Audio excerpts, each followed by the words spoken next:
I'll pause it. Okay, here we go. Hi, everyone. My name is Sinead Willihan, and I'm here as a interview partner for Grant Cameron, who's also here with us today. And Grant and I are going to be interviewing a man named Gerard Pratt from the UK, who reached out to us after seeing some of our videos and was very interested in sharing his experience. He's got a long history of experience, and today he's going to be focusing specifically on OBEs and astral projection, but we're going to go into some other things as well. And so, Gerard, thanks so much for being here today, and welcome. And Grant, thanks so much for being here as well. Of course, this is your channel. It's always an honor to do this with you. So thanks for having me as a co-interviewer. So Gerard, would you like to give a brief introduction about yourself and then maybe tell us how this all started for you? Well, first of all, thanks Sinead thanks Grant for having me on. It's such a privilege because I have been watching the show for quite some time. Yeah, I have been, well, first of all, can I just say, you know, I live in Liverpool in the UK. I work on the railways, so I do a lot of shift work. I'm married with 2 kids. I'm also a part-time soldier, so I'm quite a busy person.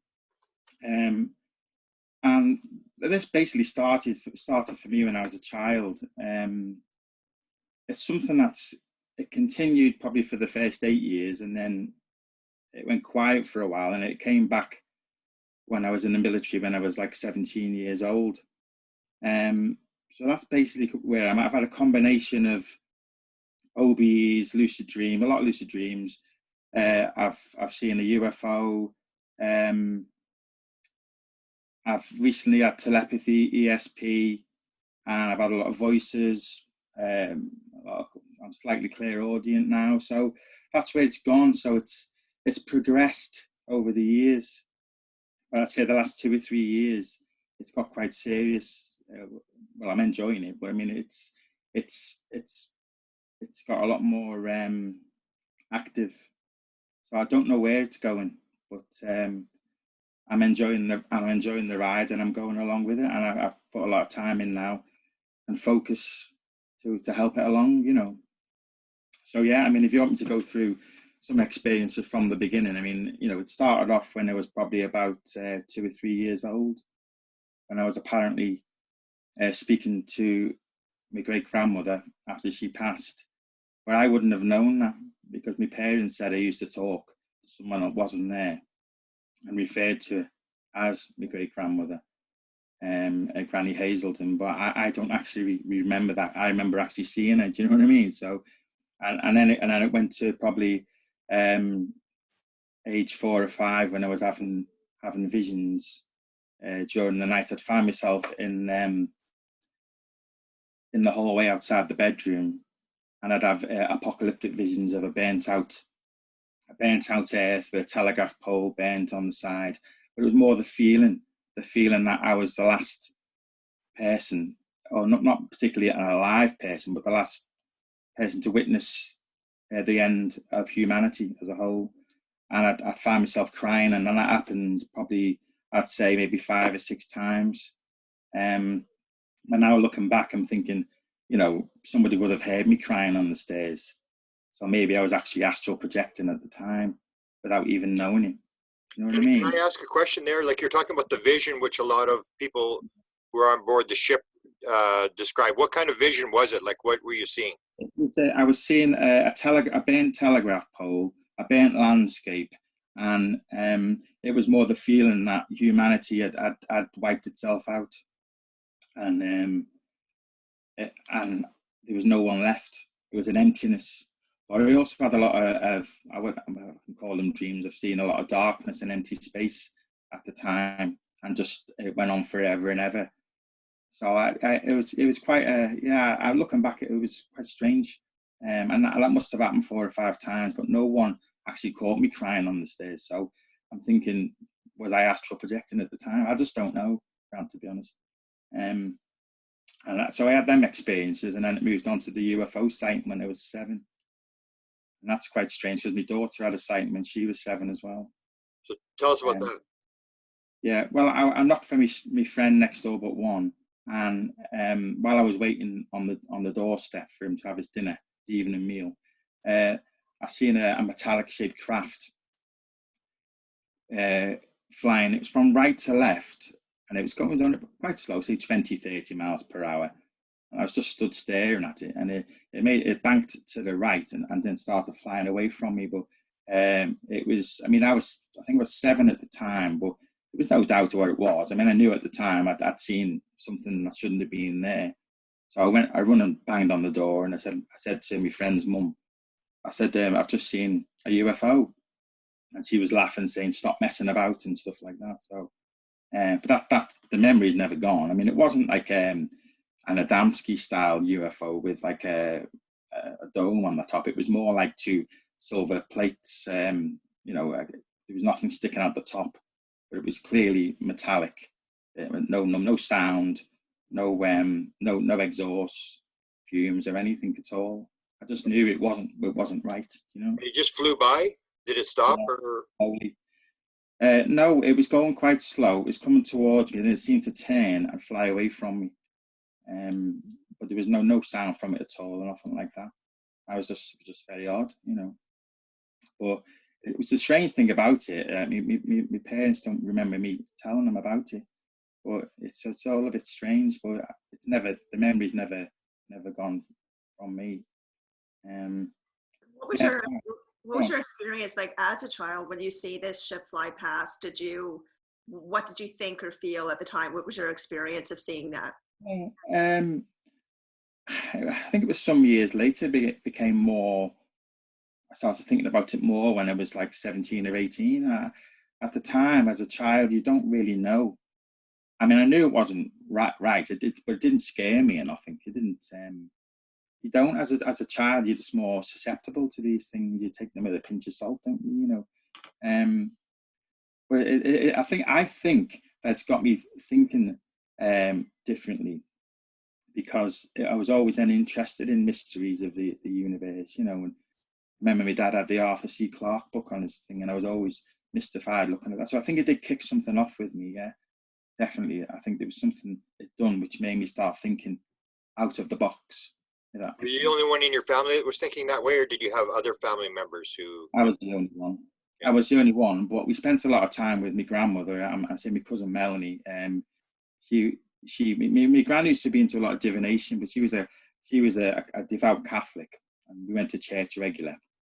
But she was into divination and reading the tea leaves and all them kind of things. So Melanie was a full-on psychic. That's how she ends up living now, as a psychic. She lives near Glastonbury by Stonehenge.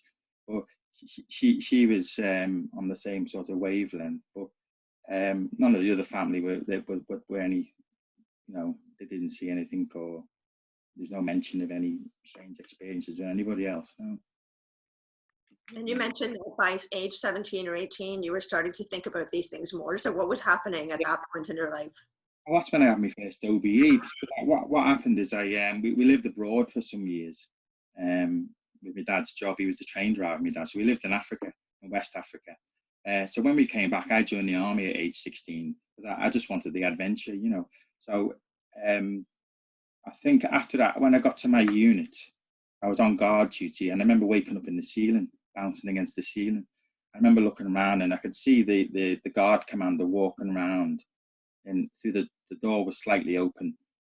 And I just felt it was really odd. And then the next thing, I'm down, and I get out, and I put some water on my face, and I thought, this isn't right, But it didn't scare me. But the fact that we were doing shifts, and we were doing like 2 hours on, 2 hours off, so you were always deprived of sleep. So I just put it down to maybe I was hallucinating or something. I never gave it a lot of thought.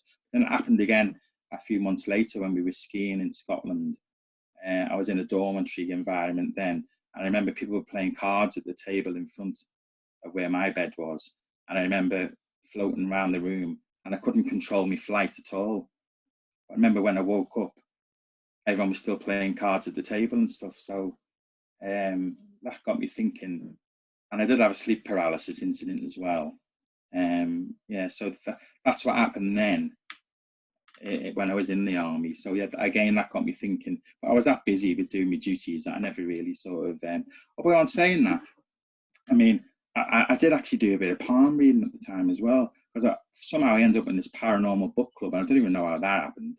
But then I started to learn palm reading. But I think I was going around the town doing a bit of palm reading, but I think that was more to impress girls and things, you know. But there was obviously something, which it did do actually. But I mean, there was obviously, and I was quite good at it as well. But there's obviously something going on there. I don't quite know. I've never really given that a lot of thought. But yeah, I was definitely interested in that side of things. Yeah.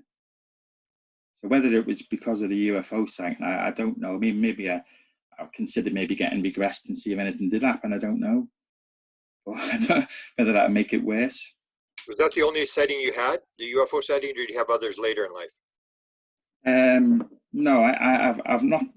I've seen UFOs while I've been having OBEs, which I've requested.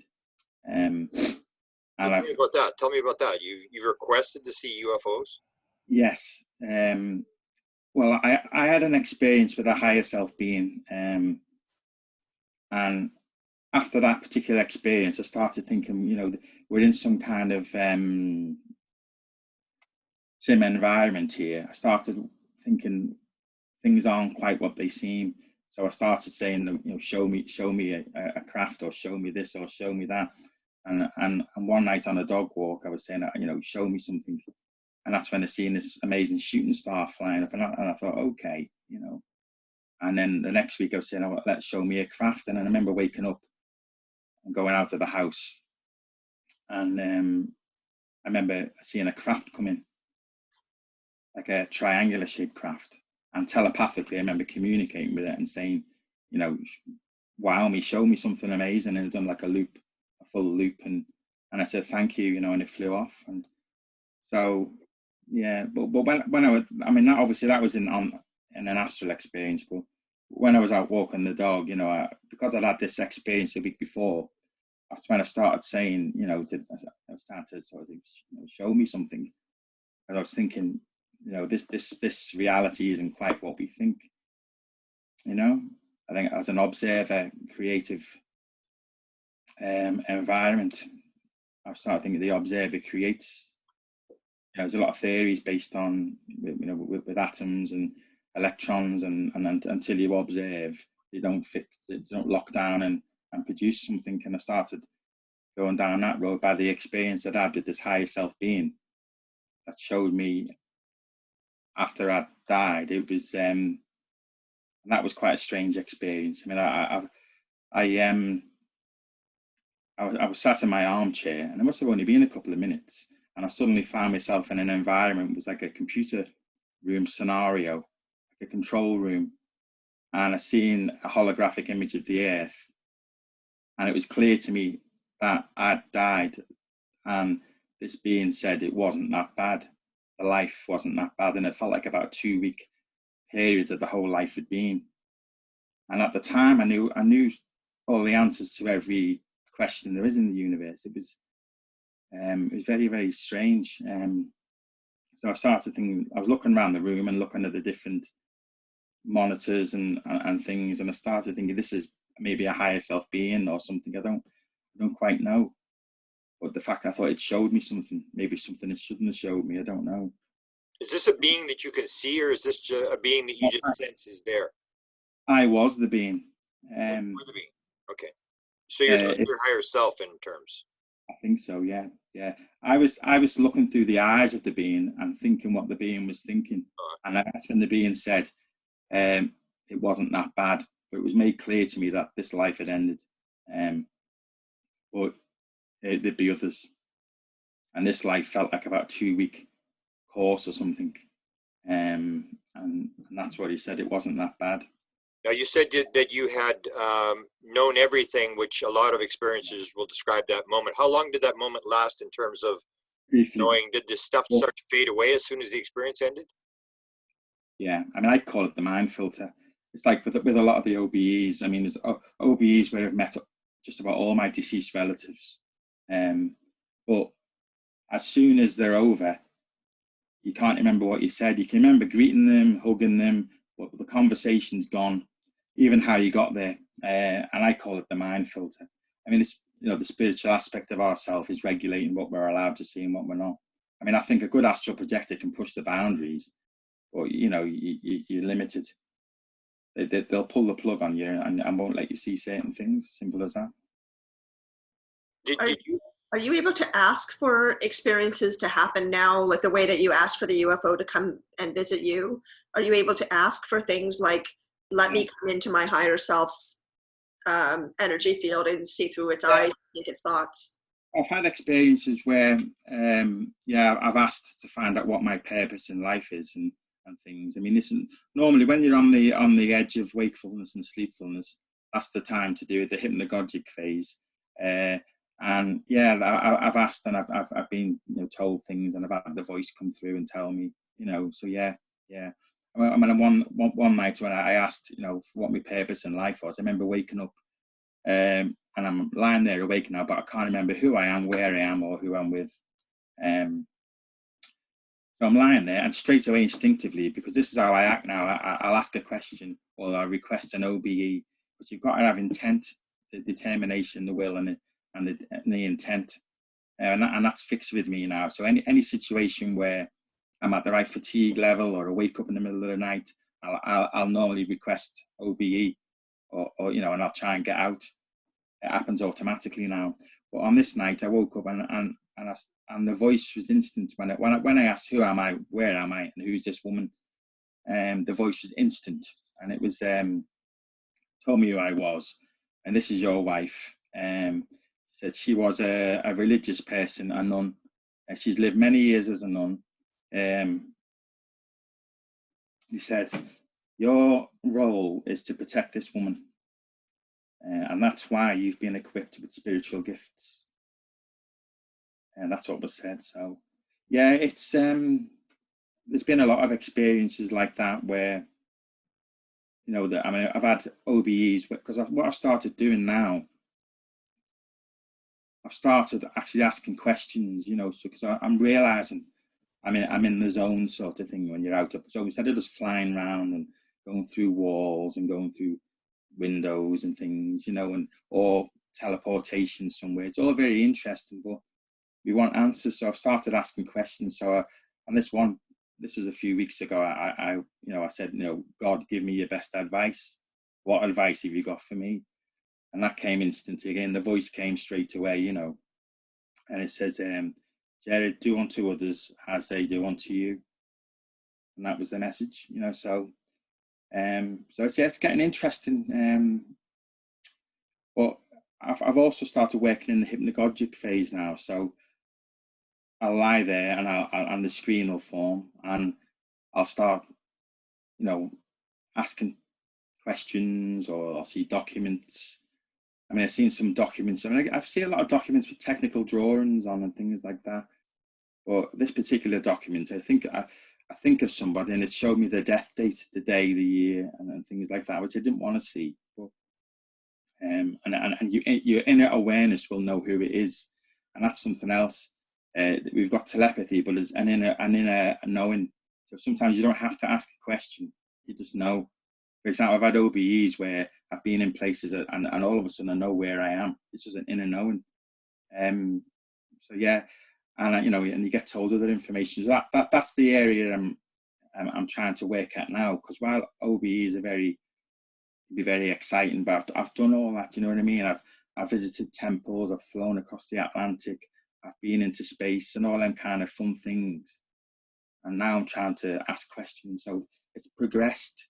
And as it's gone on, the telepathy's come in as well. So as soon as I'm in an OBE environment or a hypnagogic phase where I'm communicating, I'm immediately telepathic now. It just comes natural. I can't explain how that happens. And that's come on the back of other things, you know. I think since I had an experience where I was taken on a craft, on a UFO, I think things have changed since then, if I'm honest. So tell me about that. You were on a craft. Can you tell me about that? Yeah. Well, it was strange because I only had about an hour or 2 hours worth of sleep, because I'd stayed up late and I was due in work at 2 or 3 a.m. So I knew I was only having 2 hours sleep. So it's funny how. But I remember I walked into a kitchen and I seen some neighbours there, And I said to her, you know, you're pregnant with a little girl. And she said, are you psychic? I said, no, I don't think so. And then she grabbed my wrist and I could feel the pulse beating. And she said, do you want to know your future? Next thing I find myself in an area with a group of people mixed age, about 20 of us there was. There was older people, younger people, mainly younger. And a woman walked towards us with tied back grey hair. And she had like a flight suit on. And she said, follow me. Everyone just followed. And she took us towards it was a tarmacked area, more of a courtyard, but there was warehouses. I mean, and there was a craft with the ramp. And we walked up the ramp onto the craft. And there was probably a 15-year-old male who walked towards the panel on the wall. He placed his hand on the panel. The craft lifted off. It turned around 360 degrees, and it landed, and everyone was clapping. So I would say at this moment I'm part lucid, and I'm thinking, what, this is strange, you know. And I put my hand up and I said, can I have a go? And she pointed towards the panel. Well, and she pointed towards the panel, this lady. So when I placed my hand on the panel, she passed me a card, a laminated card. So I read off the card, and one of the symbols was a bird, and nothing happened. So she said, have another go. So I said, and it started with "Hi, Gerard," and I can't remember what the other words were, but I knew the inner awareness was telling me I was given the craft authorization to synchronize with me. So this time I felt movement and static in my hand, like, and I felt a connection, and the craft lifted off. I took it, I think something like, I would say 50 meters in the air, and then I went up a bit further, and I turned the craft round, and then I landed the craft, and everyone was clapping. It was, you know, it was clear that's what they were trying to achieve. You had to synchronize with the craft by using telepathy or whatever other means. And then the next thing, I found myself on a sofa, asleep, but I was in the next hangar to where this craft was. And that's when it was made clear to me there was a being. I don't want to say an ET being. I don't really know. It was quite tall. But I could see through the being through the corner of my eye. And I remember telepathically saying to him, come closer, don't be afraid. And I mean, I don't know why I'm saying that to the being, and I'm sure to be, but I wasn't afraid, you know. And the next thing I knew, there was a hand touched me on the head, and I felt very relaxed, very, very at ease. And then I said, I focus on having an OBE because that's what my mind's trained to do when I get in them phases of relaxation. And then the next thing, I dropped through the couch, and I was in the room below, and I was considering, you know, I'm about to meet this being now, so I need to ask the right questions. And I didn't know. Well, I knew I had 5 fingers. That was a good start, you know. But you know, I was prepared. Whatever it was going to go, like I was prepared to go with it and see and get to the bottom of it, sort of thing. But and that was that. That's when I was woken. I was woken for work, and I was furious. You know, I was so close to. So these were human type people that led you onto the craft. How many people were on the craft, you said? About 15 to 20, mixed age, mostly younger than myself. Okay. The older woman led us onto the craft. I'm going to say old. She had grey hair. It was tied back, but she was quite slim. It was obviously very vivid. It was no different to normal reality. But yeah, can I ask what the craft looked like inside? Can you describe what and the panel and that kind of thing? I would describe it as maybe a very, very large version of an Adamski type craft. It seems to have some kind of a dome in the centre. It was more metallic and more modern than like an Adamski style craft. It was bigger, maybe, you know. Well, it was with 20 odd of us in there. There was plenty of room, and it was like a very sterile environment. I didn't notice any other rooms, and I didn't notice the door close either. That was just gone. It was porthole windows because while I was flying the craft, I could see through my mind's eye exactly what was going on outside the craft. But while I was inside, I could only see through the porthole. There was a few of them because I could visually see outside that we went up. Yeah, but when I flew it, I could see everything. Did it seem like it was the same, like when you saw it from outside and then you were inside? Did anything change in your perception of the shape or the size of it or anything about it? When your hand was on the panel, I just seen a full 360 degrees. My awareness was everywhere, all around the craft, and much further. I was just a passenger when I was inside. Okay. So it wasn't like when you see it from the outside and then you're inside, did it seem to be bigger or smaller or change in? Hard to know. Probably bigger inside, if I think about it. But as I say, it was that as soon as my awareness was there, I was going up the ramp and I didn't really get a good view of how big. The thing is, when you're in these phases, things don't seem that important to you as they do now. You know, when you're in another state of awareness, you don't seem to be that bothered about these things. And that's something that's become quite prominent. You know, materialistic things just doesn't matter, you know.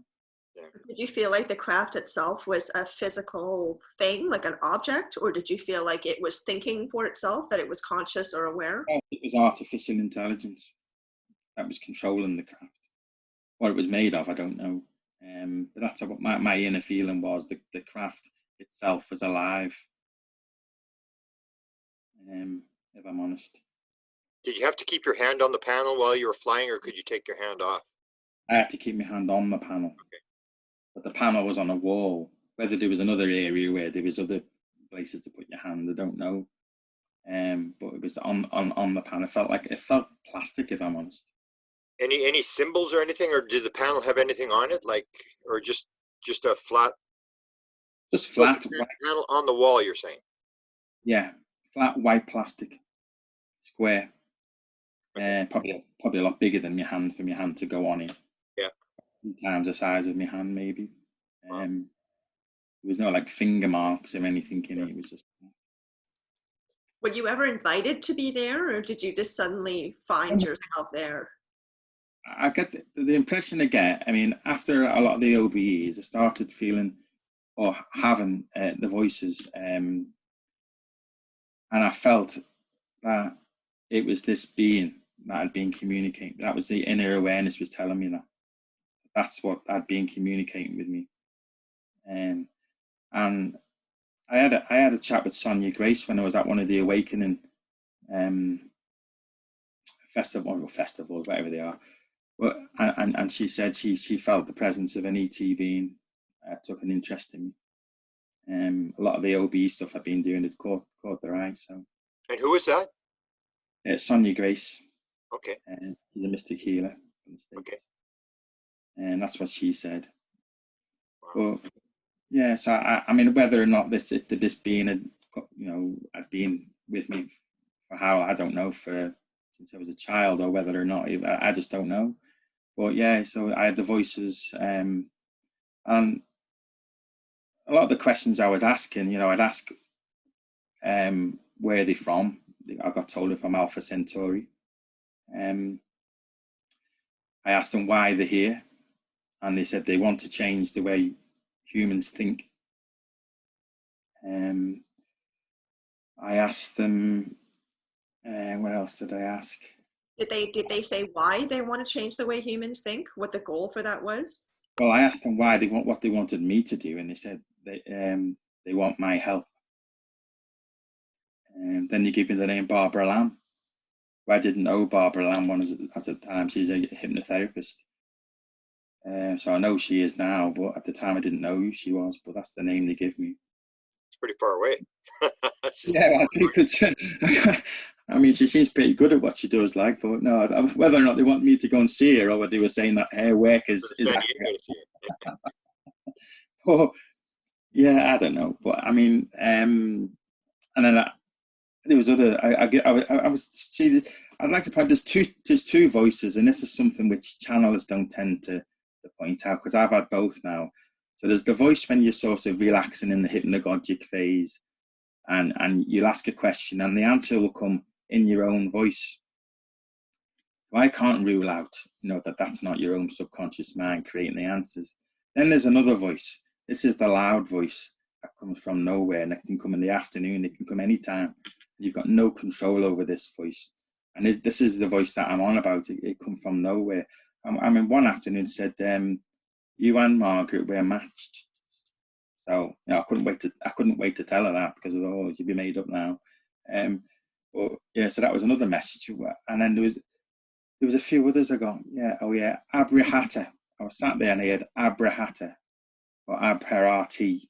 By the time I wrote it down, I couldn't remember if it was Abharati. So, and that was one of the Buddhas, or an Indian philosopher from 570 AD, I think. So I couldn't quite who this Abrahata was, but A male voice, a female voice, or what kind of voice is this? Well, the first voices I started getting, this is in 2018, where like a good morning, your name was getting called out in the afternoon. So, and then I started getting good morning, how are you? And it was a female voice, good morning, have a good day, and all this kind of stuff. And that's how it started. And that's when you start coming through more, and it'd be, that's when I got you and Margaret were matched. And I got a few others I wrote down here. The names of good mornings. Yeah, choose what books you read carefully and things like that. You just come from nowhere, So these aren't voices, but you're lying down, sort of half relaxed. They're just loud, external voices, but they seem external. But there's no one around. Then I got slapped in the face one day. I just dozed off in my chair for a second, and I got belted in the face. And I don't know what that was. Seriously. But it was getting quite late, probably, and I thought, well, maybe it's just someone telling me to go to bed, get to bed, sort of thing. And then the next night, it was banging on the window. But it was definitely, this is 18 and 19 last year, and there's something going on, and so I had this craft experience. I'm getting voices, I'm getting slapped in the face, there's banging on the window. So something's trying to get my attention, clearly, So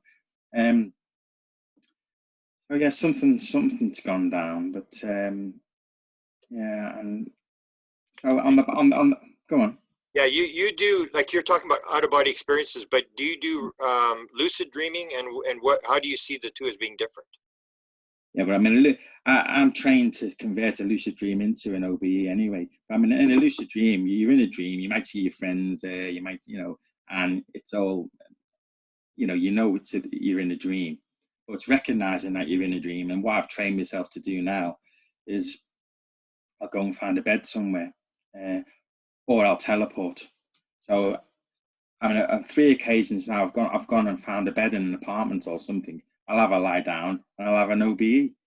So you're switching your state of awareness out of the dream to another state of awareness, or you just teleport out. Now I've started doing that. So I'm in a lucid dream. I realize I'm in a lucid dream. I'll just close my eyes, visualize where I want to be, and I'll feel a movement, a sensation of movement, and then I'll be there. But recently I've done that, and I went into space, and I suddenly found myself looking at the earth, floating in space, and I felt quite scared, to be quite honest. I suddenly switched out of the awareness after about 2 minutes. I mean, I could have went on from there, and I could have gone for a trip around the solar system or whatever. But it's easy to say that. But sometimes when you start feeling the fear and your loneliness of being, because you're looking at the earth, I must have been, way out of orbit. And the sun was behind the earth, and you start looking at the earth and you can see it turning, and you think, what do we do now? And I've never seen that before, so it can be a bit frightening, if I'm honest. For people like myself who've tried lucid dreaming, and Sinead, who maybe has tried it once or twice, what techniques would you give for getting out of your body or lucid dreaming in terms of what you've learned, and what maybe you're just talented to do it, or maybe you have a technique that you can teach people? No, because they used to be very random for me. So, I'd have one every couple of weeks. So what had happened is I'd wake up, and what happened for me, I'd see a lot of deceased relatives, and that was getting quite frequent. And then I had one where I kept finding myself in a bedroom, and I'd learned how to do some spins and things. And the next week I was in the bedroom again. I don't know whose house it was. I'm looking through the clothes. I opened the door and I'm looking down the corridor because you had telly flickering away at the end. And I thought, so I tried to put my arm through the wall. So that's how I taught myself. And then after that, I found myself just running through the wall. Woke up, got out my body, and I looked back and see my body asleep in the bed. And then I just knew, a higher self knew, just go for it, and just ran through the wall. So I was having them experiences and I was enjoying them, but I wanted to have a wake-induced experience. So that's when I started studying the phenomenon itself and reading the books about it and working the plan of how I was going to do it. So that involved everything from crystals. I done the whole works, the crystals, the books, and I was adamant to have a wake-induced OBE. And I mean, it didn't come easy. I mean, you read stuff online and it's say, you do this, you lie on the couch for half an hour, and it's they're talking a load of rubbish. I bet there's half the people who are writing these articles have never actually done it, because it took me weeks of trying these techniques and failing. The progressive relaxation, the audio stuff, that talks you into it. The meditation is called guided meditation. None of that worked. I mean, I was literally having to lie there for 2 hours, after I'd woken up, and just try and put the body asleep, because that's what you're trying to do. So you've got to decide if you want to have a wake-induced experience, which is very, very difficult to have. I'll be honest, it took me weeks, because I find it difficult to relax anyway, I think. But so then you can go for one where you're going to wake yourself up in the middle of the night when you're already very relaxed. Or if you wake up naturally during the night, you're halfway there because you're already very relaxed. You don't need to go through any relaxation techniques. Or you can go via a lucid dream. So they're the main gateways. You're either going to be, have a wake-induced lucid dream. You're going to go with intent, lie on the bed, and have one. And that's the mind blower. That's the one that's going to change your paradigm, your whole sense of view. And that's what I wanted, which I have achieved many times now. The other ones, when you wake up half asleep, half awake, and you will it, they're interesting, but your awareness isn't as strong because you're very relaxed and you're half asleep. They are when you get out of body, but as it initiates the process, it's different. But a lot of people go for the lucid dream and they'll do all the reality checks. Do you know what I mean? You must have heard of these reality checks, and you say, "Oh, can I remember the last 5 minutes?" And to be honest, they're a pain in the arse, because you're going around all day looking at your watch and doing these reality checks. It's not, but what I would say is a dream journal. Keeping a good dream journal is the key. Memory is everything. So you need to keep a good dream journal, and you don't swerve it off. You make sure you do it, and you're telling the subconscious mind, "Yeah, I'm interested. This is what I want to know." And you'll start noticing vividness and narrative. And then in my peak in 18, I was getting like 6, 7, 8 dreams with full narrative, full vividness. So that's the key. Now, reality checks, if you want to go via a lucid dream, that's easy to do. But again, you want to go around for 2 months doing these reality checks. What do you think of the lucid dreaming? Do you think the lucid dreaming can help as a stepping stone towards having OBEs or being able to astral project? If you can achieve a lucid dream, so I'm in a dream now, I've suddenly realized, I can't breathe underwater, and I am. This is a lucid dream. So next thing what you'll do is you'll try and have a shift. You need to get out of there and shift your awareness somewhere else. So you could either teleport out, or you could actually find a bed or something and have an OBE. It's a lot easier. As soon as you lie in a bed and you're in a lucid dream, you'll have an OBE straight away. But I would say shifting your awareness is to get out of that lucid dream by teleporting yourself out. Some people will say that. Go ahead. Sorry, are you still using crystals, and like how do those Yeah. come into play? What's the purpose of the crystals? What part do Yeah, they I play? think it's the affirmations, the crystals, all these things just give you another sense of belief, don't they? So, you know, when you pick crystals like moldavite, the ET crystal, amethyst, prehnite, which is supposed to increase memory. So I just like the sound of it all, and it was all, you know, they were telling me that this would do this. So you're trying to give yourself the will and the determination, because that's what it's to do with you. There's no good going in to do it if you haven't got the will, determination to do it. So you need to give yourself every angle you can to believe, and belief. The belief is the thing. You have to believe it's going to happen. So crystals, Yeah. I mean, they're all very, very sort of interesting. Yeah, the channeler Bashar calls them permission slips. Whatever you think is going to work, but you have to think it's going to work. Otherwise, That's the thing. not going to work. For people and people get related to that, people will say they can't remember their dreams. How do you get people to remember their dreams? Right. When you wake up in the morning, right, you turn your alarm clock off, lay completely still for at least 5 to 10 minutes. Don't move a muscle, and you need to sift through your mind, and you're looking for little snippets of information. And once you've got one, and you've unravel the dream, reference it. If you're in a supermarket, say supermarket dream, then quickly move on to the next one.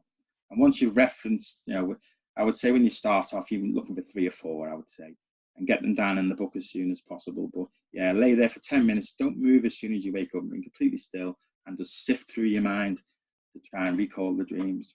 And I'd normally be able to remember about 6 or 7 last year. I'm down to about 3 or 4 now. Because I don't.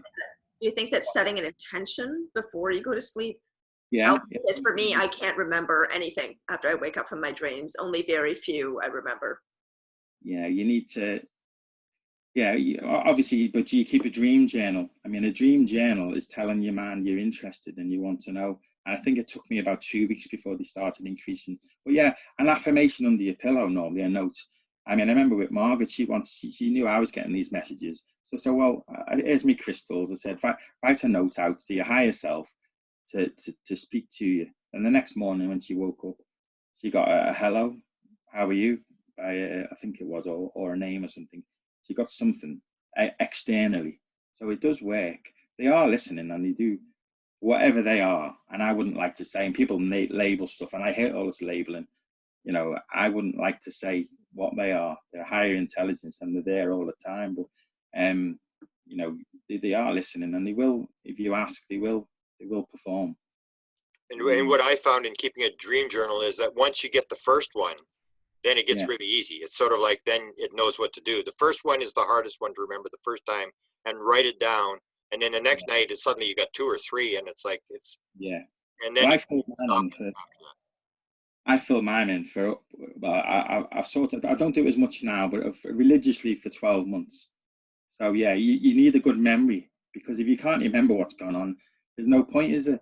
And I think apparently we all astral project every night anyway. I mean, sometimes I find myself out of the body, and then I'm back in, and I'm back out, and I'm back in, and I can't remember what actually went on. So I'm getting the impression there's other trips going on, and I'm only privy to certain the ones that I decide to get involved with. So I think, you know, you need a good memory to remember it, and that's when I say a good astral projector, you're sort of pushing the boundaries and pushing the filter that they're trying to block you out of, and you know, it's quite interesting. Yeah. How do you string this all together? Like if you take the out-of-body experiences, the lucid dreaming, the UFOs, how do you string it? What's your sort of like your concept of the world as to how reality actually works? Right. Well, I think I'm starting to go down the road of the consciousness creates the reality. So we manifest our own reality. And that's where I'm going. There's a few, I watched a TED talk by Donald Hoffman, and he's on about we reconstruct our reality as a survival. So maybe the reason we block out a lot of this other stuff which is going on around us is a survival advantage. That was his theory, you know. So I think from the 5 senses, we assimilate information by the mind, and the mind will reconstruct it and show us what it wants us to see, you know. Whether I was going down a road of assuming we're in some kind of simulated environment, but I don't know. I wouldn't like to say. If it is, it's very advanced. But when we look at atoms and the 13 electrons that go around, there's not a lot of solid matter, is there, in an atom? So it does look a bit like there's nothing actual physical, you know. So I think we're heading, I think science is heading towards answers, you know, with all these quantum theories, and sooner or later it's all going to come out, and we'll have to. I mean, I think, you know, I think about a lot of these ETs and stuff, and I think, have they been groomed from birth to believe in consciousness where we've been repressed? So maybe a lot of these people who are talking to us, they've been groomed from birth in telepathy and all them sorts of psychic gifts that we're sort of repressed from. You know, I've done a little diagram what I think, and what I find interesting is, you know, you've got the spirit world, they've got eternal life. You know, they're connected to source. Can you hold it up so we can see? Yeah, that's just a little diagram I've done. I don't know if you can see that. Go higher. You see that? Okay. Yeah. So you've got higher self, and we've got us at the bottom, and we're the ones. It's funny enough, we're the ones that don't know anything, are we? They've got access to our timelines. Mm-hmm. You know, they're non-physical. We accept that they're non-physical, but then we think we're physical, and then you've got other beings in between messing about with us, you know. So we're here with one arm behind our back, I don't know what's going on, and our memory seems to be wiped clean. Yeah. It's like we've got amnesia going round, you know, and they know everything. It's so. But they're in the field, aren't they? I mean, once you get into the field with them, you become telepathic the same as they are. But then you come back into the physical reality, and that's when you start to lose all the information. Whereas they stay in the field, correct? Yeah. And that's the thing about being a good astral projector. And there was a guy named, what's his name, Steve Bassett, and he came out with that comment, and he says, oh, you know, it doesn't matter if you're a 5-star general or you're the president, if you've got the mark, you're going out of the bedroom window, i.e., you know, the ETs can just take you when you want to take you. Yeah. But what I say, if you're a good astral projector and you're experienced with the telepathy and all that kind of stuff, then I think that you take yourself out the bedroom window and you go meet them on level terms. Yeah. If that makes any sense. I think you're equipping yourself with the skills to be able to function on that level. Now, some scientists will play the skeptic, and I've come up against them. And you've been in that world, so they'll say, "Well, okay, I know you just believe that you were there." So, what I sort of remind them of, and maybe you can confirm to me, when you're in that world, is it as real as the real world? Is it more real than the real world?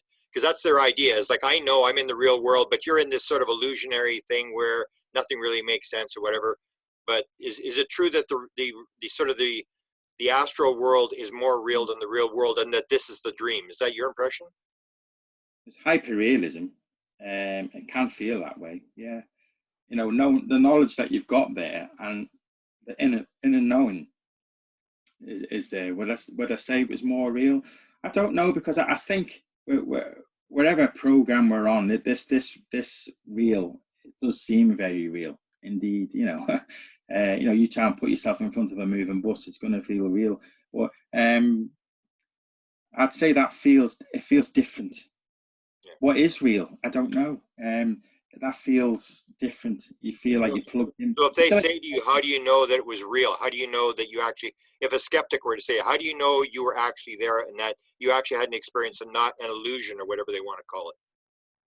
Well, that's just the thing. I mean, I would say I don't really know anything. I can't say. I mean, I've had precognitive experiences. I would ask him to explain how 3 weeks before a knife attack, I was knifed in the center, and I was told about the event. So they can explain to me how that's possible, you know, because I don't think they can. You know what I mean? Because, I mean, I was stabbed 4 times in a local shopping centre, and the voice kept telling me the name of the shopping centre, and they kept flashing up the name of the shopping centre, you know, and while I laid there bleeding to death, they kept flashing up.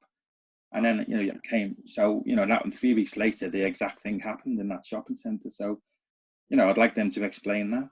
But, you know, it's a hyper-realism thing, but it's the knowing. It's different. It's because it isn't the same as this reality.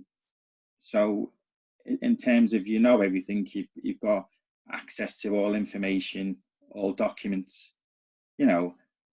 So I'm at the phase now where I want to take it to the next step and get more information and find that proof. You know, it'd be great if you could. I mean, I know this sounds bizarre, but when I'm seeing pages of documents and I'm getting given equations, I'm thinking I'd love to take a snapshot of that. You know, how do I know that's not the cure for cancer? I don't. I mean, there's stuff that's out there.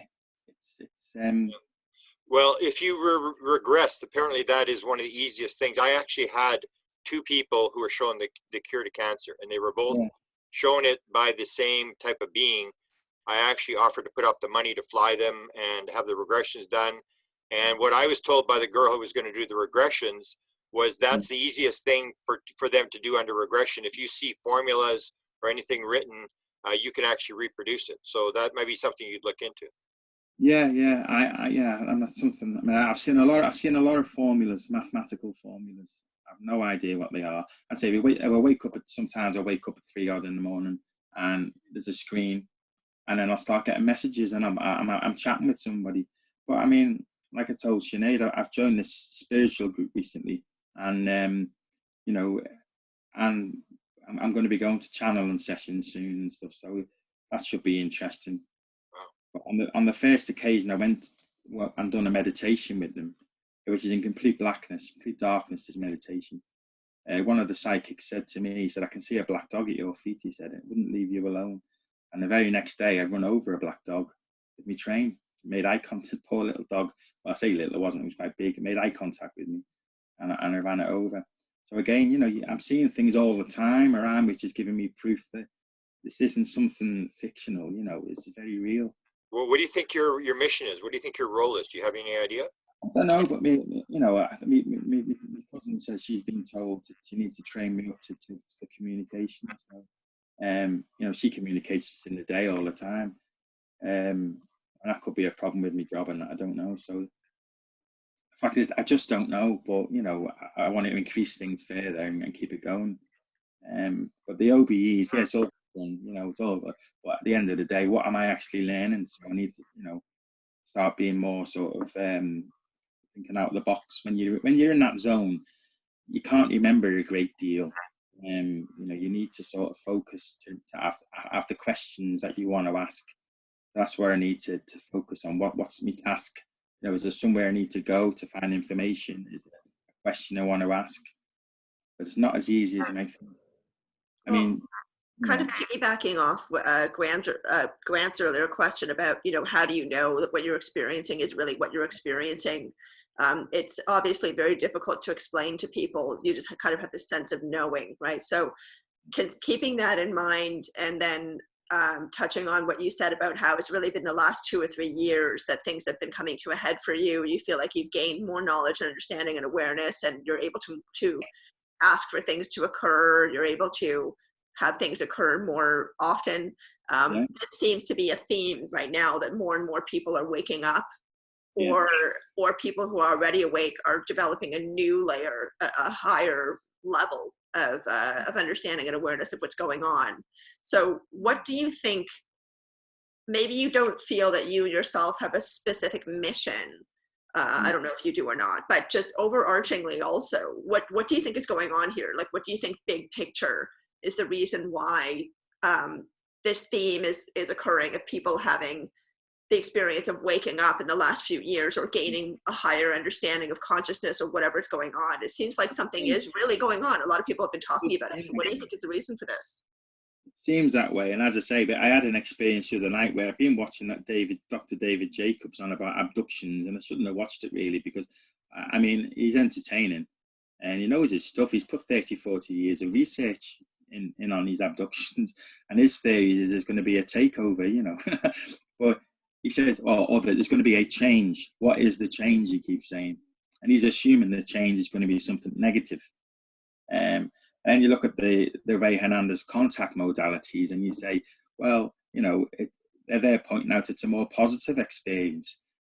So, and I like to look towards the positive side, because he's saying there's going to be a change, and you know, I've been told he want to change how we think. So, and I think a lot of humans, I've had experiences where I've witnessed, you know, a bull being killed, and I felt I mean, these are other experiences. I mean, and I felt the pain of the bull, and what the humans were doing to the bull, and things like that. And so I've had ESP experiences where I've woke up and I found someone shouting to my dog through me, and it was actually an American accent. They said, "Oh, well, hey, buddy," and then the dog shot off the bed and you know, and I thought, someone's messing with me. Someone's trying to show me things. So where it's going, I don't know, but I'd like to think it's on the positive side. And are they going to make themselves known to us? Well, the governments aren't going to tell us, are they? Because they're not going to. So it's got to be us. We're having the experience. That's important. And it's not even, you know, like we chase UFO breadcrumbs, I call it. Everyone's interested in the UFOs and the tech and you know, what's going on with the Tic Tac UFO and all this business. But really, I can assure you, when you go inside yourself and you bring out these abilities and you see what's out there on the astral plane, and you suddenly realize that humans are far much more interesting than all that, you know, and you think, this is amazing, because it is an amazing thing, the telepathy and the inner knowing. And you suddenly realize that maybe we're the ones that are more interesting. We're the interesting ones, that they're interested in us. So there's a lot more about us than we think. People need to stop playing oh little me and sort of start thinking how great and how powerful humans actually are. Right. You know what I mean? I'll add a little thing you mentioned, David Jacobson. The book you're referring to is called The Threat. It's written published in 1999, so written in 1998, which is 22 years ago. And he said it was it's the end is coming, and it's now 22 years later. We've had people chasing UFOs since 1947, believing they're here to eat us or whatever. I know. And that's where the fear comes in. People love to, I just posted again a thing on Facebook where people meet these, a woman who channels and got a message from the medium or the guides that said, we just love to make ourselves scared. We just love to play this game. Well, I fell for it, and he's got a new book out actually, and he's actually quite funny, but I shouldn't have watched it because the very night after. It's a good lecture, yeah. But he is good, and he believes what he's doing. You know, Yeah, but he's a tortured soul. He's torturing himself with it. And I had an OBE that night, and I went out into the garden, you know, and I could see the stars, and I felt I could see them like through a telescope. I could have done anything, and I started feeling the fear, and fear is the worst thing. I started thinking, oh, this David Jacobs thing, I better get inside. I better get inside the house. So I scooted back in through the window, you know. Yeah. And then I thought, oh no, I'm not watching that anymore. It's one thing for people to say, oh, you know, it's such a skill to be it's such a thrill to be terrified on a roller coaster or to be terrified of a scary movie or something like that. That's easy for people to admit. Oh, I love scary movies. I love being scared. I love it when people surprise me and scare me. But for people to admit that they're addicted to living in a fearful way or living with a fearful state of mind, that's not something people are going to admit to easily, or maybe even be able to see that clearly, because we're so conditioned to think and feel that way, right? Well, the thing, I mean, I'm floating around the garden, I'm looking at the stars, and I could have zoomed up and then I start thinking about Dr. David Jacobs, and I thought, oh, I'm getting inside. And you know, that's when I'm having an OBE, so there's stuff that. So you know, I'll have to make sure that's gone. Yeah. But I had a CE5 type experience the night before, and I was suddenly, you know, I focused, and I've never done this before, and I suddenly found myself in a galaxy sort of environment. Yeah. And I said, this is where I am, this is who I am. Come and talk to me, you know what I mean? And I found myself back in the house with a yellow pyramid in my hand, and I thought, this is a bit odd, isn't it? I've not done that before. So yeah, but I think about the CE5 stuff, and I think, is it us manifesting? Because what's the likelihood? Is there a craft coming here from the Pleiades system and appeared to people on spec because that's what they want to happen, or is it some kind of a manifested something by our own consciousness? And I'm in the middle at the moment. I don't know. Yeah. You know. And if there's no time and space, then they're here. We're all here. It's all right here. There is no out there. You know, because 10 people have decided to have a bit of a jolly and then go out and then go, are they going to? I don't know. Well, you know, it's human initiated, whatever it is. But is it a craft from the Pleiades system, or is it something that they've manifested themselves? I don't know. Yeah, that's become a big question. Yeah, as to the evil aliens, I always like to bring up the point that When the evil aliens drop the first atomic bomb, send me the petition, I'll sign it. Until then, we're the people that dropped the atomic bomb and melted 100,000 people on the sidewalk. We are the enemy. I mean, if there's an enemy. They must be terrified, but don't get me wrong. I mean, there's been some fantastic humans over the years, and we need to look back and remember that. But but the question you asked before, where we're going with this, I don't know. I wouldn't like to. I don't think we're privy to the information, but I'd like to be. So, that's why I'll try and push on. I'll carry on pushing forward with these things. Keep searching for the information. Well, I think that you are the important people. That's what I say to people. Like, people like to do the CE5 where they go out and look at lights in the sky and look at the metals and what does the government know and stuff. And I keep saying it's people like Gerald, like people like you who are interacting with the phenomena, and you have to talk to these people. You are never going to figure it out. And if you can interact with the phenomena, what more do you want? You don't need lights in the sky. You don't need any of the other stuff. And so I appreciate the fact that you've done this and you've tried to get into the field and trying to interact with this phenomena and learn more. I think you are one of the people that people have to start listening to. Yeah, I totally agree. I mean, that's one of the major reasons why I wanted to do this with Grant, right? To be able to talk to people and collect your stories. So jumping off of that, actually, what is it that motivated you? Because you and I have communicated a fair bit back and forth for a few weeks now. I know not a lot of people in your life know about your experiences. You've told your family about it. Your family just kind of, they say, oh, we love you, but they're not really involved in what you're going through, what you're experiencing. So what is it that's motivated you to sit here on camera with us and know that this is going to be put on YouTube to share your story? What is the reason why you're here with us today? I think the experiences have become so powerful that I've switched over now, and I suppose I'm getting a bit older. I haven't got to try and prove anything to anybody anymore, and I just don't want to end my life living a lie, sort of thing. Do you know what I mean? If I believe something to be true, and that's what I'd like people to know.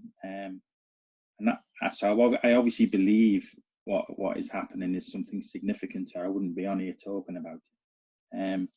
But I mean, I've got to you take it with a pinch of salt now, because it's happening so often that I take it for granted. When you tell people about it, they look at you like you're crazy. Do you know what I mean? So, well, it's happening. It is what it is, and I don't mind talking about it now. I've got nothing to prove. I'm 48 now, so there's not much you can do to me. But I can understand why younger people might not want to, because there's a lot of people that just don't understand. They don't even have a clue what you're talking about. You know what I mean? Yeah, what are you planning to do in the future? Sorry. I'm still in this psychic development group, so I do want to I want to go and see how their seances run. But they said, you have to go for 3 months before they let you into the seances, so that'll be interesting. They showed me some apported devices, actually. Well, tell us about that. I'm doing a book on apports. Tell me that story. Well, this is the thing, because we all like Steve Meary, and we're all. I was acting like him. I was saying, what was the temperature of the apport when it manifested? It says with the diathermic reaction, and the poor fellow who runs is saying didn't understand what I was saying. He was saying, what's this guy on about? You know what I mean? The temperature 18 degrees above us. It was at 18 degrees, and he said, no, I don't know. He said, I don't know. So, we're watching Steve Meary, because he's got all these sort of figures and so we're all in. Are you near Steve? Yeah, he's up the road in Manchester. Okay. I was hoping to see him at the Awakening. He's getting quite popular, isn't he? And yourself. I mean, this little poster up on my wall, he's waiting for your autograph, Well, we'll be there next year. Maybe Sinead will join us in Manchester. Yeah, I was going to get you, Von Daniken, Nick Pope, there's a few. But yeah, the rug's being pulled. So. Maybe we can attend a seance. Tell me a little bit about the seance and the apport stuff, because I've gotten into the seance thing as well. Yeah. But because of the virus thing, we haven't been able to do it yet. But there's that's kind of an interesting thing. If you can, there's about 60 members in this group, but it's a very private group. Do you know what I mean? So you have to have an interview sort of thing first. I didn't even know I was having the interview. I only went to see the guy for some advice, and he said, "Do you want to come along to the psychic development classes?" And he said, "Oh, we do seances as well and stuff." I said, "Oh, yeah, okay, But it says a lot of religious undertones, but they've got very good people. Do you know what I mean? Really good people. But if you told him your car had broke down, he'd probably say it's the dark side. Do you know what I mean? And I'm like, well, hang on. I'm not, I don't believe in it. Even if I did, I wouldn't admit it. Do you know what I mean? In fact, on that subject, someone tried to strangle me last week. I'd never admit it, And the experience I had the other night, there was someone's arm holding on to me as I was coming out of body. And I actually felt the arm, and I could feel it was a man's arm. So it wasn't my wife. So I said, right, okay, let's land. So I landed again, and then I took the hand off me and pushed it out the way. And I still flew off from my OBE. So it shows you how sort of the intent to get out of get on of it. But, if I tell them that, they'll say, oh, that's the dark. So you need to get protected. So you've got to be, well, they're good people, and they do it every, well, I can't say what day they do. It's Tuesdays, actually. I'm going to go soon and see what's going on, and can I ask, is this a closed circle? Because a lot of times you have to sit in the circle every week. You're not allowed to miss. You have to be there every week. And I don't know about that. No, you can miss. But they've got trans mediums, and they've got there's a, what do they call it? Independent voice that happens as well. So you've got the divine direct voice, and you've got the independent voice, which comes through separately. But while I was in meditation, one of the trance mediums started going off, and that was quite a shock. It's pitch black, and they sat next to you, and someone starts all the heavy breathing and talking and stuff, and you think, well, it's just interesting, and so I'll have a go at that. But Steve mentions the skull experiments and things like that, and I don't know. You start thinking, is it the group manifesting? So, I don't know, and I haven't got a lot of experience with the seances, have I? So I can't say, but that's another phase that I'm going to be doing soon. Wow. So yeah, I'll report back to you and tell you what went on when we eventually. I would have been there, but due to the virus, obviously everything's cancelled. And if you do get a trance medium, if you know about my DNA experiment, we're looking for trance mediums. They may not want to do it, but where you take the DNA before they go into trance, and then when they're in trance, and the DNA change, which would be dramatic if it happened. Yeah. Well, that's interesting in itself, isn't it?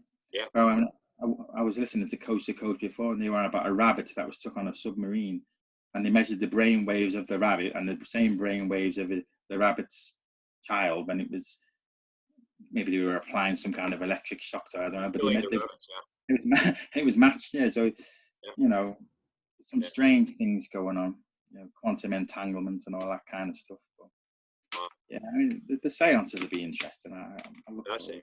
Well, you have to keep us updated, and we'll keep in touch with you, and you can maybe give us some lessons as we go along in doing this, because I know I was trying to help Sinead do it. I've tried it myself, and I've never been able to do it, but I've watched all the material there is on it, and it's an important field. If you can get in the field as you're doing, you can learn an awful lot of material. So I'm glad that you've learned how to do it. Maybe you can teach us.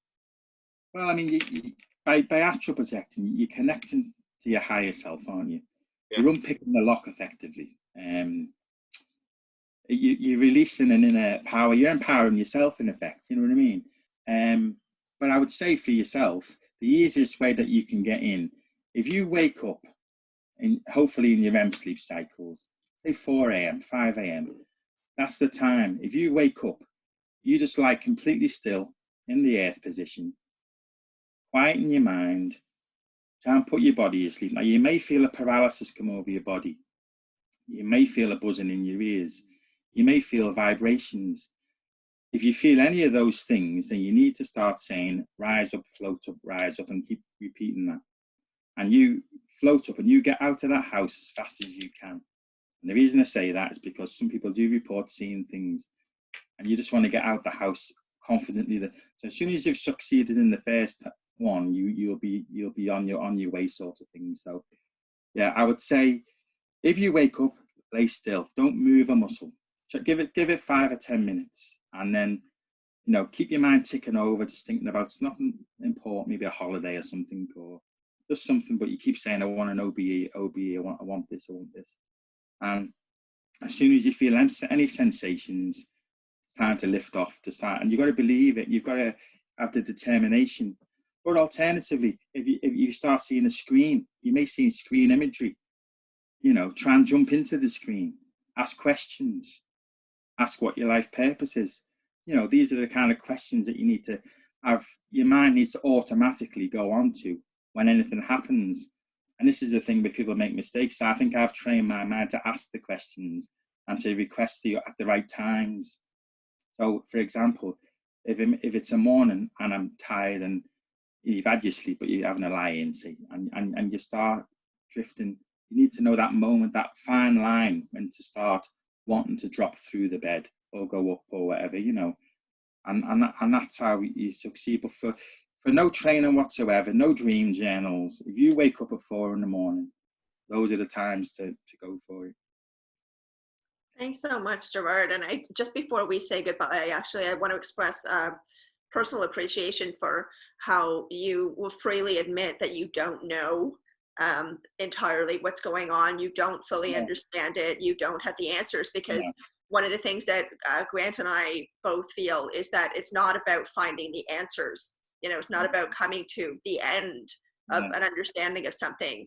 It's about the journey. It's about asking the questions. It's about having these experiences. And so that's a big reason why it's important to us to hear the experiences of people such as yourself, so that we can just share those stories and validate each other this way, and then gain a clear understanding gradually, piece by piece, of the bigger picture without necessarily landing on firm answers. So I just want to say thank you so much for being here today and for sharing, your story with us. And as Grant would say, as Grant has said, please do keep us updated, because we're curious about your journey, especially because you're dedicating yourself in a practiced way. You're using methods and tools to try to expand your understanding. So we're looking forward to hearing more about that. So thanks so much for being here today. You're most welcome. And as I say, I am writing a book if I ever get the book finished. And the experiences are going to be in there, and a lot of the methods that I use to astral project. But it's just complicated. There's a lot to it. So you can't. It's not something you can just But whatever works for you, you just push it further, and other things will come along. You know what I mean? Whatever experience will work best for you, you go with it, and other things will happen. Yeah, as that saying goes, it's the journey, not the destination, right? That's it. You learn a lot more about yourself in these experiences. You know what I mean? When you've lost the ego and the materialistic thing, you're out there alone. And the fear, you need to overcome the fear. We're talking about memory, retaining memory. We're talking about dream journals. We're talking about holding back the fear and going for it. Because at 3 a.m, and you feel that paralysis flow over your body, it's quite easy to roll over and think, not tonight. Do you know what I mean? That's what you think. You're going to go for it and find out who you truly are, or you're going to roll over and think, not tonight. Great advice. Great advice. So thank you. And Grant, thank you, of course, for giving voice to these people on your channel, and for having me here to do this with you. It's always fun and interesting and rewarding. Yeah. Thank you both. Goodbye, Gerald. Gerard. I'll take any Gary, Jared, Gary, whatever. See you soon.